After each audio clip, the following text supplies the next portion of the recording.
Hey everyone, it's Sammy from Push Square, and for the past 2 weeks I've been playing Days Gone on the PS4, which is obviously the next hotly anticipated exclusive from Sony. It's been developed by a studio called Bend, who are perhaps best known for their handheld releases.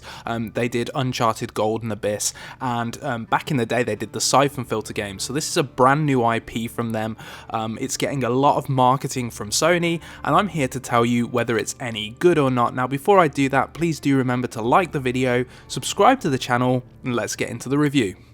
Jesus, never thought I'd be so glad to see the light of day. Shit, something else we agree on. That's twice in one day. Hold on for a second.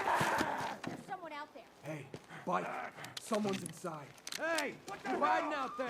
Sit in your pants. Come on now.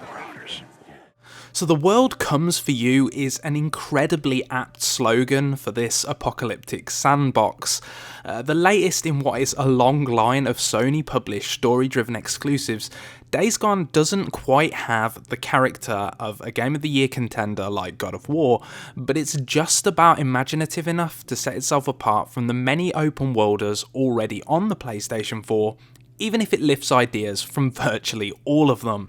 So as I alluded to above, it's the white-knuckle tension of the sizable Oregon-inspired map that sets this debut current-gen effort apart. You play as a mercenary biker named Deacon St. John, and you'll rarely feel truly equipped for what the world is about to throw at you. This means that preparation is key when you're out in the field. If you run out of fuel or ammunition, you're going to find yourself freaker fodder faster than you can say, well, they're zombies actually. There's just enough survival horror in this otherwise formulaic open world experience to distance it from the likes of Far Cry, and that can help to really ease with fatigue. The motorcycle is your sanctuary out in the field. It's the only place you can save the game, and it's the fastest means of escape. But it's very delicate. Gas is in short supply, and one bad crash will leave you hunting for scrap.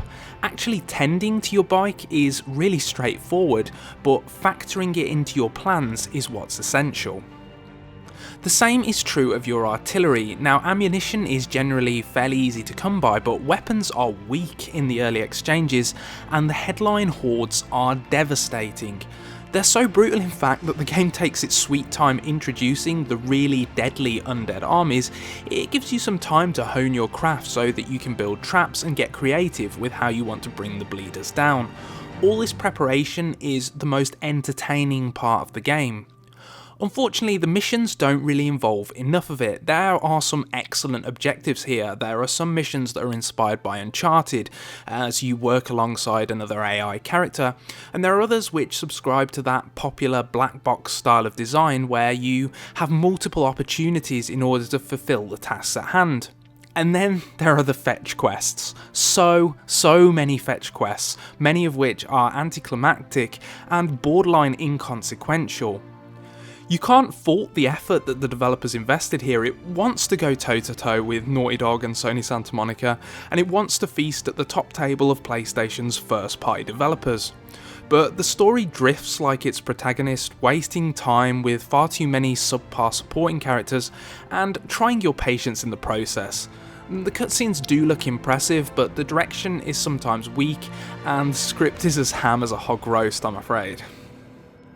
That's not to say it's bad by any stretch of the imagination. It's entertaining in a popcorn flick kind of way, and there's some cool lore here that will keep you engaged about the nature of the world that you inhabit. What actually happened to Oregon, and how do those still living survive without any good tattoo parlours to go to? It just takes far too long to get to the point sometimes, which may kill your interest altogether. This is a sizable game though, with multiple plot threads to uncover and a hearty selection of open world busy work to keep you occupied. You're looking at a good 30 hours to see the campaign through, and that's going to be extended depending on how you play. Mechanically, it's dense enough to support many different playstyles, so while stealth and caution is generally recommended, a guns blazing approach is an actual possibility, assuming you have the requisite resources. Perhaps second to the way the bike is implemented is just how many layers there are to the gameplay itself. There are encounters where you'll need to clear out enemy camps, but if you want to get creative, you can craft a little radio alarm and use it to alert nearby freakers, pitching the living against the living dead. Of course, if you're approaching during the day, then there'll be less zombies to leverage, but at night the larger swarms will generally be weaker. It feels like there's an ecology to the undead, which is very neat, but there's also a logic to the world itself, like the way snow muffles your footsteps or rain affects the handling of your chopper. It's just a shame that the developer falls into copy and paste mission objectives, as tasks like eavesdropping on scientists in insta-fail stealth sections and burning down nests feel like they're going through the motions. Sometimes less is more, I'd suggest. At least there's plenty of eye candy to ogle while you're ticking boxes though, as at its best this is a visual feast. Naturally it never hits the highs of a Horizon Zero Dawn, but the sandbox itself is extremely varied, spanning dense forests to deserts and snow-capped mountains. It's a fun location to traverse with some unique, authentically American landmarks. It's just a shame that the frame rate's prone to failing as it streams in certain areas of the map. Bugs can be problematic as well, at least in the review build I played. One side quest completely glitched out on me, rendering it unsolvable. Clipping, sound issues, and other minor technical hiccups also detracted from my experience. The game generally suffers from a lack of direction at times as well.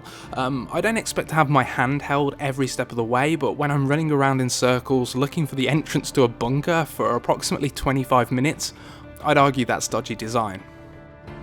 There's heart here that's easy to admire though. Forgive me for trotting out cliches in order to accommodate a more favourable rating, but I really feel Bend Studio poured its all into this project. Beyond the long load times and the occasional signs of creative bankruptcy, there's something here. It's a Moorish kind of comfort food with just enough identity of its own to set it apart from its many contemporaries.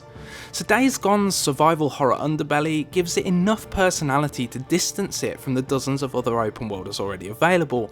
A dense selection of overlapping gameplay mechanics make for entertaining action, even if the title's unremarkable mission design doesn't always make the best of them. The story can drift, and the overall package isn't quite as polished as its PS4 exclusive counterparts, but as far as gaming comfort food goes, you could feast on much worse snacks than this. But let me know what you think in the comment section below. Are you going to pick up Days Gone on launch day?